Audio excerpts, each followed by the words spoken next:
Welcome to the Rich Flow of Life podcast. Join Valerie Kanay, the award-winning authority author, as she takes you on a journey for your personal evolution. Valerie Kanay talks to enlightened featured guests who hold the keys to unlock your unique life situation. They each bring to the table their very powerful personal spin to inspire and empower you to learn to step up your game into the rich flow of life. Well, hello everybody, I'm Valerie Kanay, and today our featured guest is Keith Mould, who I'm so proud, pleased, and honored to have joining us. You see, Keith is such a great spirit. He has a global perspective about everything, and he studied human behavior, and that stuff just really fascinates him to no end. So let me tell you just a little bit about him. He lives in South Africa with his wife, Barbara, and their 3 Labradors. And so I just want to let you to know that Keith is what we call a leadership coach. Oh, yes, that's right. He helps leaders design business models that work effectively using the right strategies and the right structures along with his guidance to get the outcomes that are predictable and the ones that they want to achieve the ultimate in their business models. Now, Keith, to further expand on this, Keith works at the South African University. He teaches on this topic at the business school at the South African University. Now, let's look into this a little bit even further. For Keith tells me, leaders are always looking for ways to expand towards creating a sustainable future. They want to create a sustainable future. Therefore, he uses a process by which is called the triple bottom line. Oh, wow. That includes the 3 P's: people, the planet, and not just profit. But he helped leaders effectively change and improve their processes. And, with times are always changing, you got to bend and go with the flow. So on that note, welcome, Keith, to our program. Thanks very much, Valerie. I'm very excited to be having this conversation with you, and thanks for inviting me onto your show. Yeah, we're so proud to have you here too. And Keith, this is such a fascinating topic because it's one of the things I really haven't had much experience with somebody being a leadership coach. What exactly is meant by that? So, Valerie, what it is really helping people in leadership positions. And by the way, that doesn't really depend on somebody's job title. It's really about people that really want to make a difference in their organizations and find more meaning for themselves and higher job satisfaction. So it's really about using the coaching process, helping people answer powerful questions is the way we often put it, to help them empower themselves and uncover for themselves good ways to go forward and to deal with the challenges that are facing them. Gotcha. So, we hear so much in today's world about coaching. People spend a lot of time on coaches, and unfortunately, not everybody's a good coach. What are your feelings about that in terms of the value of coaching? Yeah, this is a hot topic for me. And for the last couple of years, there have been, I guess, quite a few ups and downs in the coaching profession. Firstly, people aren't entirely sure what coaches are and what they should be doing, and that includes the coaches themselves. Oh, wow. So, yes, that's sad, but true. So there aren't, because it's quite a new way of helping people, there are a lot of coaches that really came into it from many disparate backgrounds and not necessarily through any structured training. There's no real barrier to entry. Anyone can just lose their job or even, out of the best of intentions say, right, I'm a coach, but they may not be that effective. So there's a strong movement to make the profession more formal. And at the more professional end of it, certainly there are some tremendous people with great value to add that understand how to help people. And I guess I should point out, because when we say coaches, people think of a sports coach that is the person who tells people what to do. Yeah. But this kind of coaching isn't really that. It's more like being a catalyst in a chemical reaction. A catalyst is needed for 2 other substances to have a reaction, but the catalyst itself doesn't change. So it's like you come in, you help people out, and then you go out again and they carry on in an improved way. And that's really what the coach should be about. I have a lot of business background, I've had entrepreneurial success. I've had success in corporates. I've had a couple of real blow-up failures, which I have to say that they've helped me learn a lot more than the ones that succeeded. But it's not really about me. It's not really about me using my experience to show someone how to go forward. It's really about helping them find their own way. And coming to the value part, the first thing on the coaches side is people with credentials, with accreditation. There's a big organization called the ICF, the International Coaching Federation. It's based out of the US, and it's the largest coaching accreditation and qualification organization in the coaching profession. I'm fortunate. I've just been elected to the board of the ICF in South Africa, and I'll be Congratulations. Yeah, thank you. And actually, my prospectus or my manifesto, whatever the right word is, it was really all around saying, how do we demonstrate the value of coaching? And that's why I said in the beginning, it's really a hot topic for me, because whether it's in a business context, whether it's people looking to look at their careers with some guidance from a coach, whatever the situation, just like anything, we're investing time and money into it. We're looking for a service provider in the form of the coach that can really help us solve our challenge, help us answer those questions. And often it's this very touchy-feely, warm, fuzzy kind of thing that we all enjoy. But when we come out of it, have we actually got the value? Have we actually moved forward in terms of solving our challenges and moving on to our objectives? So that's where I focus. And it's really about saying, even if it's about problems in team dynamics between a leader, a manager, and his team in a company, that's fine. We don't want that kind of conflict. So bring in a coach, help the coach work through, help the people resolve those differences if they can be resolved. But ultimately, from the organization's point of view, are we making more money? And, as soon as you say that, people say, this is about people and their development and their happiness. But ultimately, that's what it's about. And so even if it's just saying to the organization, please spend this money on coaching because it'll bring this team back together, help us be more productive, we should always be saying, okay, what does more productive mean? Is it a sales team? Are they going to make more sales? Is it a leadership team? Are they going to inspire their people around them to actually achieve goals quicker, to reduce costs, to increase revenue, those kind of things? So that's what I'm saying about value coaching and making it quantifiable.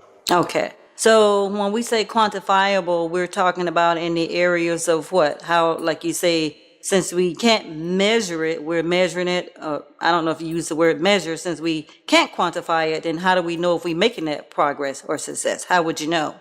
So somehow, somewhere, we've got to find something that's reasonably quantifiable. And, Okay. even if it's about saying, I'm fairly junior maybe in an organization and I have certain tasks. Am I getting through them quicker? Am I more effective? If whatever I'm being measured on in order to earn my bonus, or am I heading for a promotion? Whatever those things are that I've been employed to do, am I doing a more effective job towards them? And therefore, am I more valuable to the organization than I was before the coaching? So that's as far as possible where we try and make it quantifiable somehow. Okay, so somehow you will make it quantifiable so you can measure and know that the progress is being made. You're going to know that this is much better than how we started out. We can see the significance and the improvement. It is here right before our very eyes. We don't have to guesswork at this. Now, Exactly. all right, Keith, there's so many areas of coaching. You got coaching versus leadership, coaching versus career, coaching versus business, versus. Is there any really difference between all of these?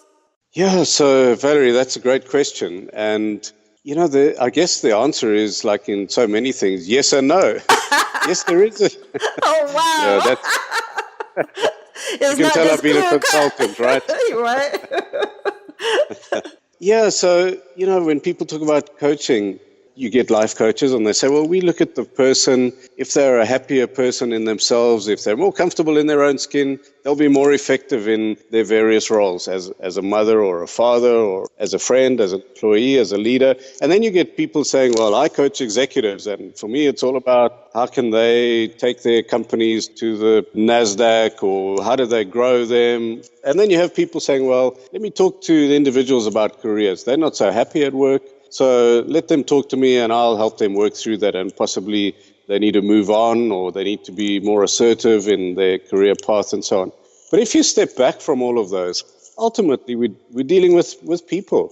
And if the person's not happy in their job, is it them? Is it the job? Is it the company? Is it because they're not happy because they're arguing with their spouse every night? Is it because they felt they should have been, the next Richard Branson and they aren't? What is it? Ultimately, it's down deep inside that person. And so if there's something significant there, then it really doesn't help to focus only on their business performance. It really doesn't help to focus only on saying, oh, well, let's make you happier, because maybe they'll be tremendously happy. We give them all sorts of nice new coping and self-development techniques, but they're still in the wrong kind of job. So I guess what I'm saying is coaching, whichever the focus is, has got to look at the whole person. It has got to take into account that the answer for moving forward, becoming more happy, becoming more engaged in their work, becoming better in their relationships, professional and personal and others, then we've got to find those levers that help us unlock those steps forward. And so if we say, I'm a business coach, you've got a life problem, go somewhere else. If we say, I'm a life coach, yeah, it's a business problem, go somewhere else. I think we're doing a disservice. Oh, I got you. So, in other words, it's not compartmentalized like that. Like you say, life is life. It's a comprehensive package.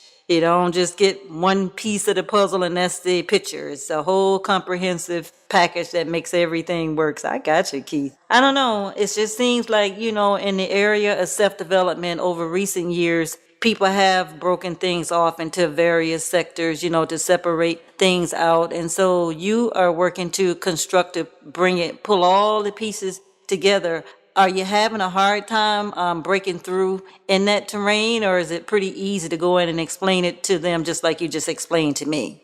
Yeah, I think the message gets through. I guess, Valerie, I should qualify what I've just said, back off slightly, because not every coach, not every advisor is equally well versed in all of those different areas. So if someone really has some kind of personality issue, someone like myself who comes more from the business side, I understand how people work, but I have no psychology background, then I would say to someone, look, before I can help you, there's something else in your life that really needs to be looked at, and I'm not the right person for it, so maybe I could refer you, or you need to go and find this kind of person. And equally, anyone who has a different focus, should be responsible enough and mature enough to say to anyone who comes to them for coaching, look, I work in a specific area. You're a whole person. The part that's holding you back is not in my sphere of expertise. So you should maybe go look somewhere else first, and then we can maybe work together.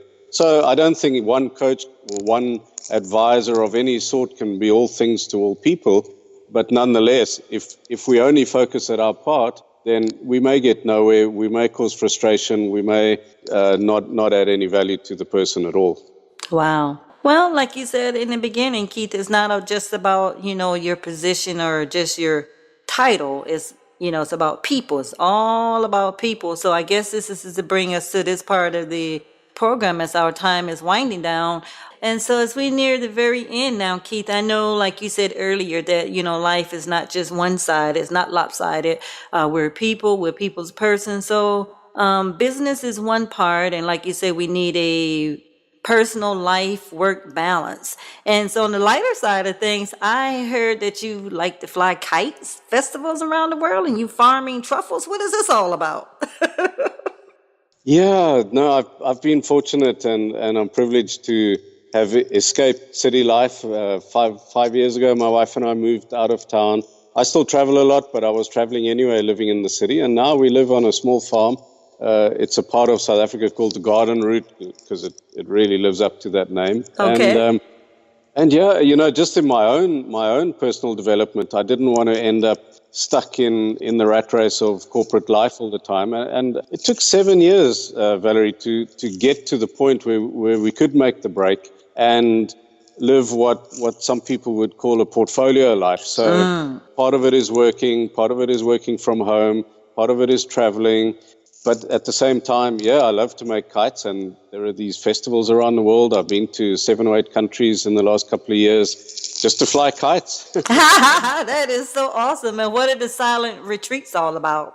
Oh, yeah. Well, I'm sure you'd agree, and many of the listeners, Valerie, but, looking after oneself is so important. And the way that I've managed to do that is through building a meditation practice. And it's about the last almost 30 years since I've sort of actively done meditation. And so at least once a year, I take 10 days out of my life to go and do a silent retreat. It's a bit of introspection. It's a bit of letting go of the stresses and strains of the previous 12 months. And now that we know a lot more about neuroscience, what we know is that by doing that, it also helps your body, your brain regenerate, not just your body. So it allows those neural pathways to form. There's so much good about it. And I must say, I regularly meditate. I actually run a meditation group as well, so that I can kind of facilitate this kind of benefit for other people as well when I'm not traveling. And I have to say, I would say it's probably one of the single most important things that's helped me get this far in my life and be pretty happy.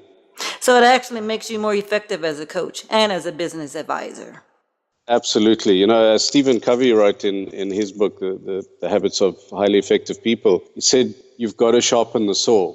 And that's what you've got to do. If you just keep on banging away, you're working with such blunt tools yourself. You become jaded and blunt that you're actually not really effective.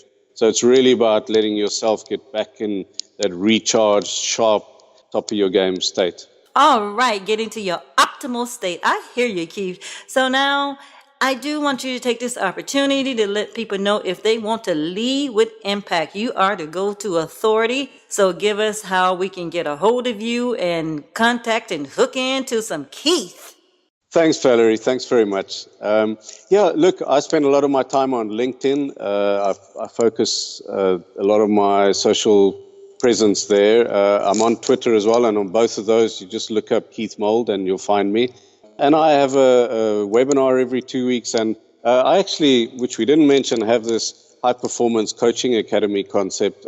So each week, every 2 weeks, we look at a different aspect of being a leader, how to influence people, how to communicate, how to become more effective, engage your team, and so on. If people get hold of me through LinkedIn or Twitter or my email address, keith.mould@kerascore, KERASCORE.com, then they can find, I'll give them details of the webinar. So I look forward to engaging. Very cool. And I really love, Keith, is the fact that you said this is anybody who wants to lead with impact. Anybody who wants to lead with impact, regardless of your job title. That's the person that Keith wants to talk to.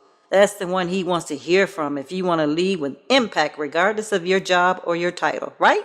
That's it, Valerie. Awesome. It's been amazing talking to you, Keith. I don't take lightly that you're taking your time out to spend with us today. And I just want to say for that, I love you dearly and goodbye.